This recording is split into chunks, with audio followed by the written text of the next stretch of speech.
Do you avoid listening to your own thoughts? Do you bottle up your emotions? Do you suppress your pain and trauma because you think it's easier if you can't see it? But it's actually the opposite. If we bottle up our emotions, if we hide our pain and trauma, if we ignore it, it will come out in volatile ways. It's like a pressure cooker. Put too much in it and it's going to explode. So the best way to heal our wounding, the best way to heal our trauma is by facing it head on. Because when we face it, we can release it. My name is Cleary. I'm a feminine empowerment coach. I specialise in healing after narcissistic abuse, and I also offer twin flame and spiritual guidance. This is it. We're creatures of bottlers. We've bottled. We've been told for years, don't show your emotions. It's weak to cry. Fuck that shit. It's not weak to cry. It actually takes great strength to cry. But it's not even that. We avoid our own thoughts. We avoid what's inside. We spend our lives going around completely ignoring that we're suffering. And that's what it is. Every day is the same, and every day we repeat cycles because we're not facing our trauma. And this is so important. And I know this for a fact. I spent my life avoiding being on my own. And, don't get me wrong, I spent a lot of my teenage years on my own. But I always spent it with noise, if you get me. There'd always be a radio on, a television on, or I'd be surrounded with friends. It was like, do not listen to your own thoughts. Do not be alone in silence or, oh no. You know what I mean? It was just so depressing. So I did everything I could to avoid my own noise in my head. And I was just like, and you know what I did as well? I used to drink an awful lot of alcohol when I was unhappy, and when I was avoiding listening to my thoughts, I used to drink alcohol. So this is the thing. When we bottle our emotions, when we suppress that pain, it's a volcanic eruption ready to explode. And this is the thing. I've told you guys this before. Years ago in my late teens, I stopped talking to my friends. I used to talk to my friends as a teenager about my boy problems or whatever. And I stopped doing that after a while because I was like, I'm just a burden. So in my late 20s, I never really spoke about my feelings. So once a month, now this could have been a mixture of PMS, but once a month with alcohol, I would drink excessive amounts of alcohol because of the pain I was going through. And then what would happen? The volcano would erupt and I would get angry, I'd get violent, I'd get every kind of which way under the sun. It would come out in volatile ways. So expressing how you're feeling is such a great way to release that pain and emotion before it comes out in bad or nasty ways.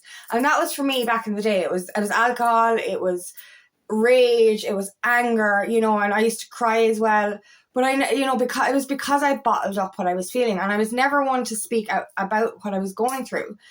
But now I'm not in avoidance anymore. I started facing things, and that's it. This bottling up can come out in those ways: anger, violence, drug addiction, alcohol abuse. Even being too busy in work, overworking, even over exercising, any kind of thing that makes you completely escape. You're really just avoiding what's going on in your mind. You're keeping busy so that you don't have to face what's inside. And we think, if I ignore it, it's not there. Out of sight, out of mind. But, it just bugs me. We treat our mental health so badly.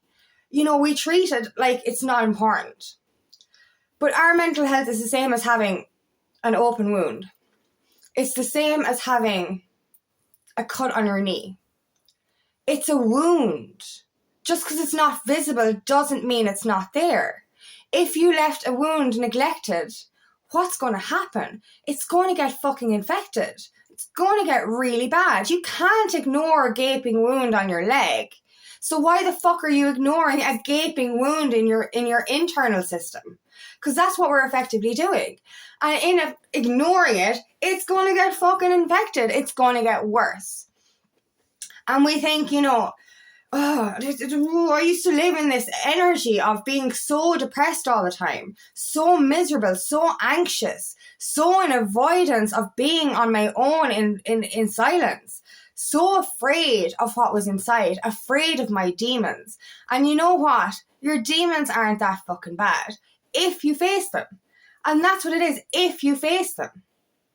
You know what I mean? You can actually befriend your demons and bring them out to a calmer state. You know, and I remember as I started healing, it was funny because I used to always, it was the first thing I did in the morning was turn on the radio. It's in the car, always had noise.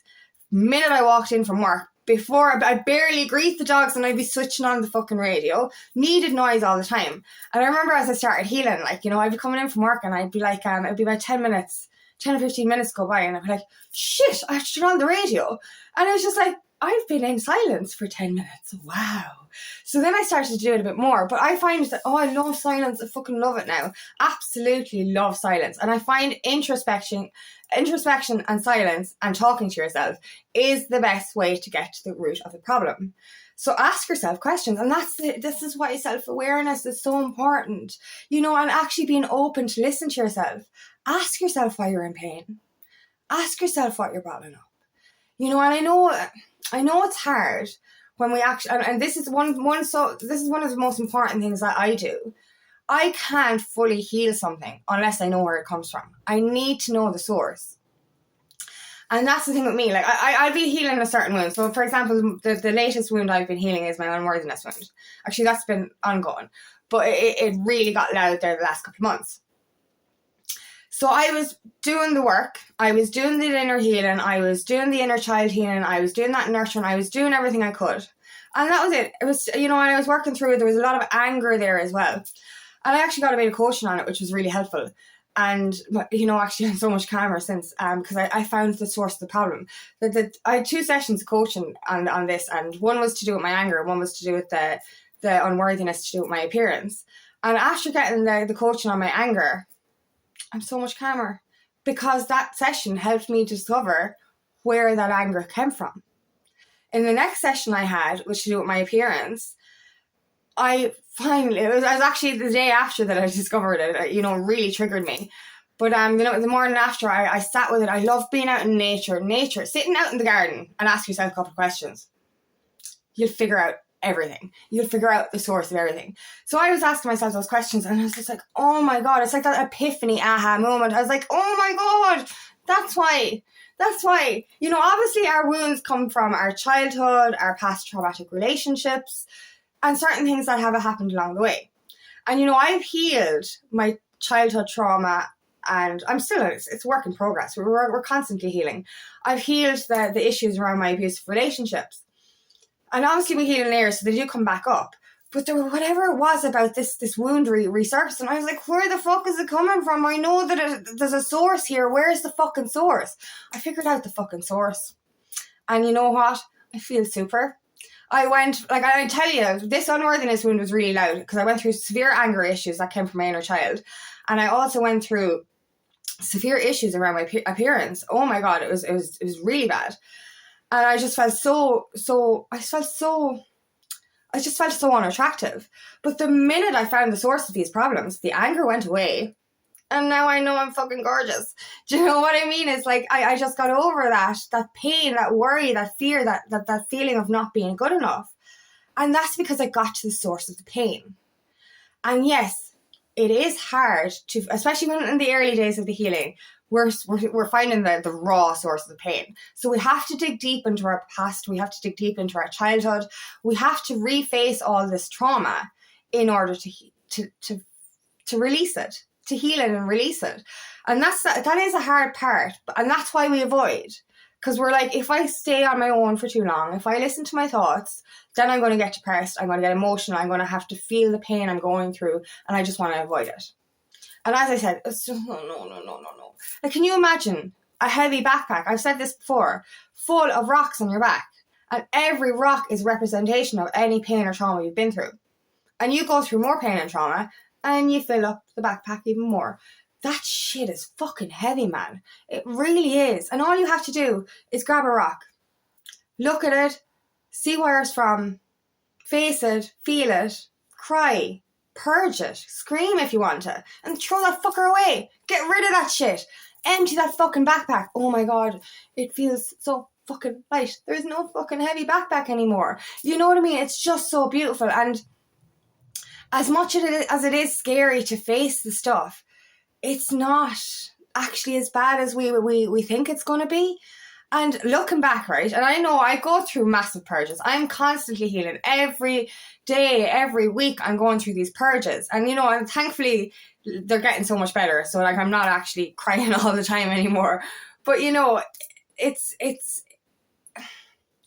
difficult. Like, when I go through my purges, I'm crying so much that my chest hurts, my head hurts, I'm getting dehydrated from the fucking, the tears. I'm screaming out the pain. I can feel it deep in my chest, but I know it's for my highest good. You know what I mean? Every time I have a deeper purge, I'm like, ow, that shit is definitely buried deep under many, many layers of other shit. And I'm like, thank fuck I'm able to release it now. And that's what it is. I feel such gratitude. Even though I'm in the depths of screaming and crying, I'm like, oh, can't wait to get this shit out of me. You know what I mean? When you start to realize how much heavy shit you've been bottling up your whole life. And this is not just this life. We've also got past life karma that we're holding on to as well. So this heavy fucking dark shit is deep within us. And, you know, as I said with this gaping wound or any kind of toxin, if a toxin is left untreated, if a wound is left untreated, it gets infected. It's going to do damage to your health. It really is. Just because you can't fucking see it doesn't mean it's not there. You know what I mean? And you're going to continue going around in that bubble, afraid of your own thoughts, afraid of introspection and awareness, unless, you know, and it's not going to change. Your life isn't going to change until you do the inner healing. And that's a fact. Your life will stay the exact fucking same unless you do the healing. And, you know, as I said, I look back, I've had a few fucked up experiences in my life. And on my healing journey, it's been fucked up as well. It's been one hell of a roller coaster.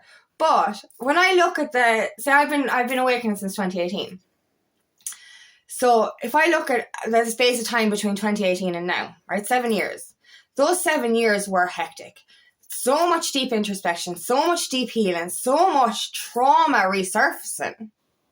But compare that 7 years to the previous, 30 years, right? And how like, compare it. Miserable living, miserable existence, miserable in my avoidance, drinking alcohol, taking drugs, afraid to be on my own, codependent, you know, weak. Or 7 years of building my strength. Which would you choose? Power, empowerment, or absolute depression, anxiety, and miserable existence? I will never, ever, ever go back to avoiding again. And that's the thing.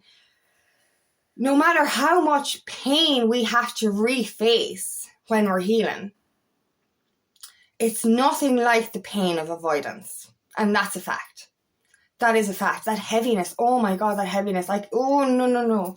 Oh, I can feel it. I can feel it in my chest. I can remember how I felt energetically before I started healing. I felt heavy. I felt this darkness, this pain, this constant fear. Do you know, afraid of my own thoughts, afraid to be alone, afraid to be in silence.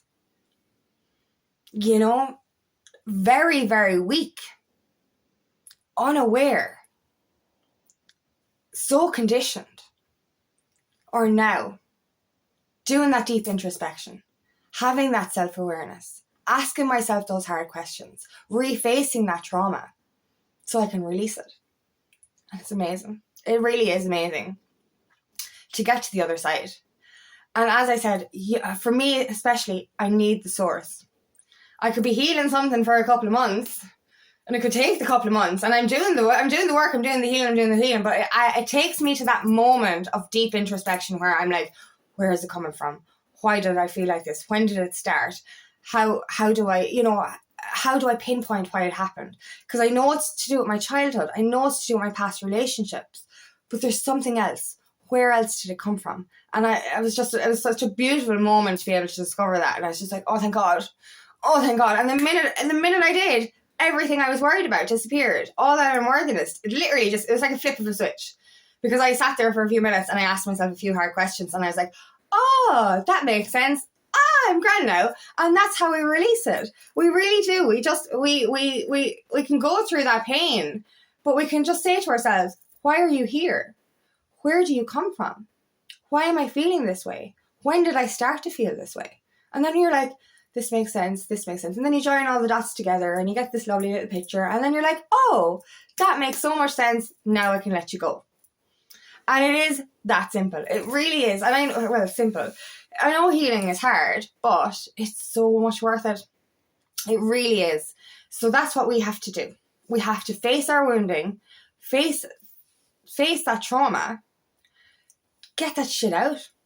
Get that toxic energy out of you. Purge it through crying, purge it through screaming, but ask yourself those questions. Where did you come from? Where did you come from? Anyway, sorry. And, ask yourself, where did it come from? And then when you find the source of the pain, and that's it. Like, my anger was so, I've been working with anger issues for a long time. And it kind of really, really, really got intense over the last couple of months. And just understanding the source of it, I was like, yes! Now I can release it. And I haven't had such calm couple of weeks that I have the last few weeks, like since I did that bit of coaching. I'm just like, oh my God, it's like I'm not triggered anymore. I'm not angry anymore because I understood where it came from. You know what I mean? So we can do that. When you understand where your pain comes from, you can literally say, bye-bye, don't need you anymore, thank you, bye-bye. Do you know what I mean? And then you can just release it, and it's beautiful. And the last couple of weeks now, after figuring out where my unworthiness wound resurfaced from, my anger resurfaced from, I'm like, it's fine. Oh my God, I'm grand. Do you know, because I was able to let it go. And that's the most important part of it. We're facing it to let it go. You can't let it go if you're burying it. You can't let it go if you're avoiding it. It's going to be there forever, making you depressed unconsciously. Making you want drink, making you want drugs, making you want to avoid your own thoughts, making you codependent, making you need to be around people all the time, making you busy all the time, making you want to just avoid your life all the fucking time because you're burying your emotions, you're burying your trauma. You can't let it go if you're ignoring it. And it will always fester, and that's it, it's festering. Festering. And it's such a heavy darkness within you. Let that shit go. Let it go. Let it go. So yeah, let it go. Face it to release it. That's what we have to do. And I promise you, no matter how hard healing can be, it is so much better than avoidance. So thank you so much for listening today, and I really hope this resonates. If it does, please like and share, and please subscribe to my channel so I can reach as many people as possible. And if you'd like help on your journey, please book me for a discovery call today, and I would love nothing more than to help on your path.